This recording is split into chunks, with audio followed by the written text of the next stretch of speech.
കേരളത്തിന് മുകളിൽ കിഴക്കൻ കൊടുങ്കാറ്റ് ശക്തി പ്രാപിക്കുന്നതിന് പിന്നാലെ പുതിയ ന്യൂനമർദ്ദപാത്തി രൂപപ്പെടുന്നതായി കേന്ദ്ര കാലാവസ്ഥാ നിരീക്ഷണ വിഭാഗത്തിന്റെ മുന്നറിയിപ്പ്. തീവ്ര ന്യൂനമർദ്ദത്തിന്റെ സ്വാധീന ഫലമായി സംസ്ഥാനത്ത് ഇന്നും അതിശക്തമായ മഴയ്ക്ക് സാധ്യത.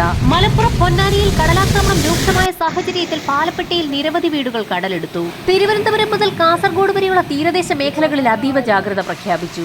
സംസ്ഥാനത്തടുത്ത 3 മണിക്കൂറിൽ മധ്യ തെക്കൻ ജില്ലകളിൽ ഒറ്റപ്പെട്ട ശക്തമായ മഴയ്ക്ക് സാധ്യത. ജൂലൈ 29 വരെ അതിശക്തമായതോ അതിതീവ്രമായതോ ആയ മഴയ്ക്കാണ് സാധ്യത. അപകടകരമായ രീതിയിൽ ജലനിരപ്പ് ക്രമാതീതമായി ഉയരുന്നതിനെ തുടർന്ന് മൂഴിയാർ, പൊന്മുടി, കല്ലാർകുട്ടി, ഇരട്ടയാർ, ലോവർ പെരിയാർ തുടങ്ങിയ ഡാമുകളിൽ റെഡ് അലർട്ട് പ്രഖ്യാപിച്ചു. ഡാമുകൾക്കരികിൽ താമസിക്കുന്നവർക്ക് ജാഗ്രതാ നിർദ്ദേശം നൽകി. ജലനിരപ്പ് ഉയർന്നതിനെ തുടർന്ന് വിവിധ നദികളിൽ ഓറഞ്ച്, യെല്ലോ അലർട്ടുകളും പ്രഖ്യാപിച്ചിട്ടുണ്ട്. മഴ കനക്കുന്ന സാഹചര്യത്തിൽ ഇടുക്കി ഡാമിൽ ബ്ലൂ അലർട്ട് പ്രഖ്യാപിച്ചു. ആശങ്ക ഉയർത്തി മുല്ലപ്പെരിയാറിൽ ജലനിരപ്പ് 131 അടിക്ക് മുകളിലേക്ക് ഉയർന്നു. മുല്ലപ്പെരിയാറിൽ നിന്നും ജലം സംഭരിക്കുന്ന വൈഗാ നദിയിലും ജലനിരപ്പ് ഉയരുകയാണ്. തൃശൂർ, ഷോളയാർ, പെരിങ്ങൽകുത്ത് ഡാമുകളിലും വയനാട് ബാണാസുര സാഗർ ഡാമിലും റെഡ് അലർട്ട് പ്രഖ്യാപിച്ചു. സംസ്ഥാനത്ത് ഇന്നും വ്യാപകമായ മഴയ്ക്ക് സാധ്യത. അടുത്ത 3 മണിക്കൂറിൽ കേരളത്തിലെ എല്ലാ ജില്ലകളിലും ഒറ്റപ്പെട്ടയിടങ്ങളിൽ അതിശക്തമായതോ ശക്തമായതോ ആയ മഴയ്ക്കും മണിക്കൂറിൽ 50 കിലോമീറ്റർ വരെ വേഗതയിൽ ശക്തമായ കാറ്റിനും സാധ്യതയുണ്ട്. ഇടുക്കി മുതൽ കാസർഗോഡ് വരെ പരക്കെ മഴയ്ക്കും ഒറ്റപ്പെട്ട ശക്തമായ മഴയ്ക്കുമാണ് സാധ്യത.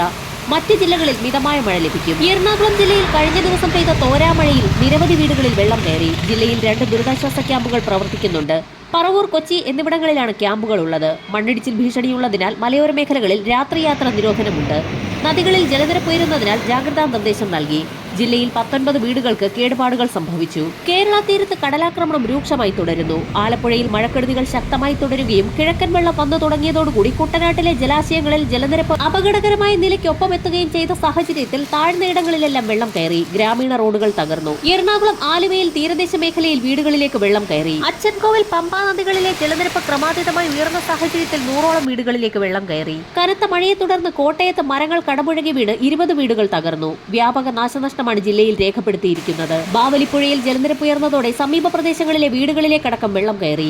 നദികളിൽ ജലനിരപ്പ് ഉയർന്ന സാഹചര്യത്തിലും വൃഷ്ടിപ്രദേശങ്ങളിൽ മഴ കനക്കുന്ന സാഹചര്യത്തിലും കൂടുതൽ ഡാമുകൾ തുറന്നേക്കും. കൊല്ലം ജില്ലയുടെ കിഴക്കൻ ഭാഗത്ത് അതിശക്തമായ മഴ തുടരുന്നു. കല്ലടയാറ്റിൽ ജലനിരപ്പ് ഉയർന്നു. പുനലൂർ കുളത്തൂപ്പുഴ ദേശീയപാതയിൽ വാഹനത്തിന് കുറുകെ മരം വീണു. തിങ്കളാഴ്ച കോഴിക്കോട്, വയനാട്, കണ്ണൂർ, കാസർഗോഡ് ജില്ലകളിലും ചൊവ്വാഴ്ചയും ബുധനാഴ്ചയും കണ്ണൂർ, കാസർഗോഡ് ജില്ലകളിലും യെല്ലോ അലർട്ട് പ്രഖ്യാപിച്ചു. തിങ്കളാഴ്ചയോടെ സംസ്ഥാനത്ത് മഴയുടെ ശക്തി കുറയുമെന്നാണ് കാലാവസ്ഥാ വകുപ്പിന്റെ കണക്കുകൂട്ടൽ. ഗുജറാത്ത് തീരം മുതൽ വടക്കൻ കേരള തീരം വരെ തീരത്തോട് ചേർന്ന് ന്യൂനമർദ്ദപാത്തി സജീവമായി തുടരുകയാണ്. മലയോര തീരദേശ മേഖലകളിൽ പ്രത്യേക ജാഗ്രതാ നിർദ്ദേശം നൽകിയിട്ടുണ്ട്. ഉയർന്ന തിരമാലയ്ക്കും കടലാക്രമണത്തിന് സാധ്യതയുള്ളതിനാൽ ഇന്നും കേരള തീരത്ത് മത്സ്യബന്ധനത്തിന് വിലക്ക് തുടരും. വരും മണിക്കൂറുകളിലെ കാലാവസ്ഥ മുന്നറിയിപ്പുകൾക്കായി ചാനൽ സബ്സ്ക്രൈബ് ചെയ്യാൻ മറക്കാതിരിക്കുക.